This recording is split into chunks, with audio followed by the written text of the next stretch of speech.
Hello to all my story lovers. Welcome back in Storytime channel. Today's story name is The Gold, the Bride and the Dancing Tiger. This is story written by the great Sudha Murty. Now let's go to the story.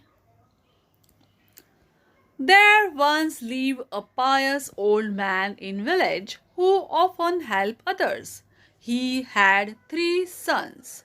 One day he fell ill and knew that he was on his deathbed. He called his son Ram, Sham, and Shashi and said to them, I don't have too much to live for you except for 3 things: a round stone grinder, a big horn of an animal, and a drum. He gave the grinder to his oldest son Ram, the empty, hollow horn to his second son Sham, and the drum to his third son Shashi. Within a few days, the old man passed away. The 3 brothers took their gifts and departed from the village. Soon they came to a crossroads. Each one decided to take a different road. Let us meet back after a year to see what we did with our gifts and how it was useful to us, said Ram. Shashi and Sham agreed and went their own ways. Ram walked miles until it was evening. He was exhausted. From a distance, he saw a lamp but did not have the energy to walk all the way there. So he stopped near banyan tree and decided that it was safe enough for him to sleep on top of the branches instead of ground. He held the grinder with both arms and slept between the branches. Hours later, he woke up, startled. He heard voices underneath the branches and realized that 2 thieves were in deep discussion about the wealth they had just looted and how they planned to divide it. Ram became afraid and worried about the thieves finding him. In his nervousness, he touched the wooden handle of the grinder and made full circle with it. As there was nothing inside to grind, there was a loud, harsh noise. Krrrr. The thieves looked up, afraid, but in the dark night they could not see anything. They looked on either side of the tree, but there was nothing there either. Did you hear that? Asked one of the thieves. Was that a monster? Perhaps one that lives in the tree. I have heard from many people that banyan trees can have monsters living in them. That's not true. Ram realized they were very afraid of the sound the grinder made. So he turned the wooden handle 2 more times. Krrr, krrr. The thieves stood up. Ram repeated it again, and again. The sound was much louder and harsher than before. The thieves became terrified and ran away, leaving their loot under the tree. Ram waited for a few hours until it was early morning and came down from the tree. He found that the thieves had left 2 heavy bags of gold and jewelry. Ram took the bags and walked away.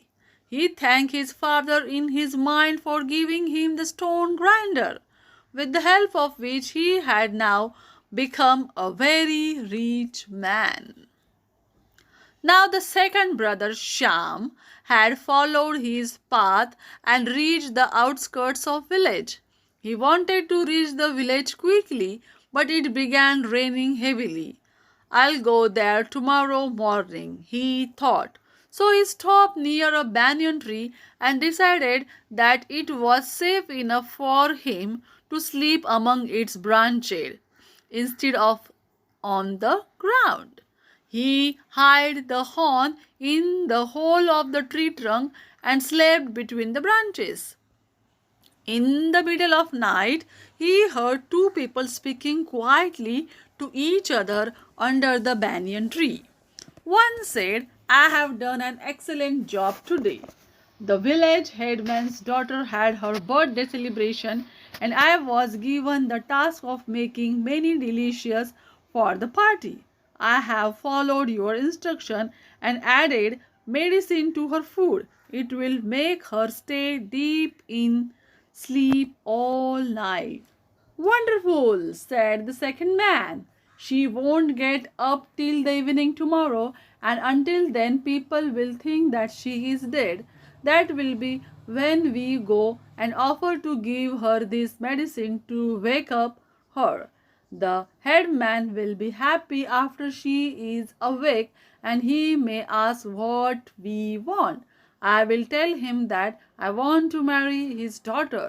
Once we are married, I will give you plenty of money." Sham understood that the two men below the tree were a cook and a crook plotting against an innocent girl.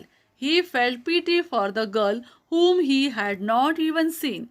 The crook said, "I have had a hard day at work, so let us rest here till the morning. But we need to hide the medicine before we sleep." "Look," said the cook, "there is a hole in the trunk of the tree. Keep the medicine there. No one will think of checking there, and we can sleep without a worry in the world." The crook reached out his hand and kept the medicine in the horn hidden in the hole of the tree trunk. And the two men finally settled under the tree. There was a cool breeze in the air, and the men began snoring within minutes. Sham knew what he had to do. Early the next morning, he got down from the tree, picked up the horn and medicine that was lying inside it. He quickly walked to the village ahead but kept mum. He wanted to confirm what the man had said. Soon enough, there was commotion in the village market. "The birthday girl refuses to wake up," someone said. "She looks dead, but she isn't," said another. The village doctor was called but was unsuccessful in rousing her. As she was the only child of the village headman, the entire family was in tears. The headman begged the crowd surrounding his house, "Is there anyone who can wake my daughter up? I will give them whatever they want. We cannot live without her." Sham observed this for some time and then walked up to the headman and said, "I will try to cure her." He took the medicine and put it in the girl's mouth until she had swallowed it. Within a few minutes, she woke up. There was joy all around. People hugged him and shook his hands, thanking him profusely. The headman offered Sham a lot of money for saving his daughter's life, but he refused. He took the headman aside and told him what he had heard the previous night and the sequence of events. The headman welcomed his honesty and said, "You are a young and helpful man. Perhaps you are the best man worthy of my daughter. I would like the two of you to be wed. If you agree, we can perform the engagement ceremony today." This is how Sham agreed to marry the village headman's daughter, who also liked the handsome young man. The cook and the crook woke up late afternoon and searched high and low for the medicine. It was not there in the hole of the tree trunk. They were certain that nobody could have stolen it, so they assumed that a bird may have flown off with it, and nobody in the village would know about their plan. Satisfied that they would be safe if they returned to the village, they walked back. From a distance. They saw that there were festivities in the village. The cook stopped a passerby and asked, "What's going on there?" "Aren't you cook of the house?" said the man. "Don't you know the daughter of the headman is getting engaged this evening?" A young man saved her life using a special medicine. How is that possible? Wondered both the men. When they approached the headman's house, they were surrounded by the police and arrested. What have I done? Asked the cook. I don't even know this village, said the crook. The headman stepped forward and exposed their plot, and the police escorted them to jail. The puzzled look on their faces spoke volumes. They still didn't understand how the medicine reached the headman's house. Now, meanwhile, Shashi took the road that led to the forest. It was already dark, so he stopped under a banyan tree and decided that it was safe enough for him to sleep among the branches instead of on the ground. He couldn't fall asleep, so he began to play the drum. To his surprise, a tiger came and stood under the banyan tree. He seemed to have a thorn in his paw, which was very painful. After some time, the tiger wanted to climb the tree and attack Shashi, but he couldn't. He fell down again and again. During his efforts to climb and find a grip, the thorn fell out of the paw, and the tiger's pain was immediately relieved. For a few minutes, the tiger listened to the continuous drumming and feeling relaxed. He began dancing. Shashi found it amusing. The more he drummed, the more the tiger danced. Shashi was afraid to stop drumming in case the tiger changed its mind and attacked him.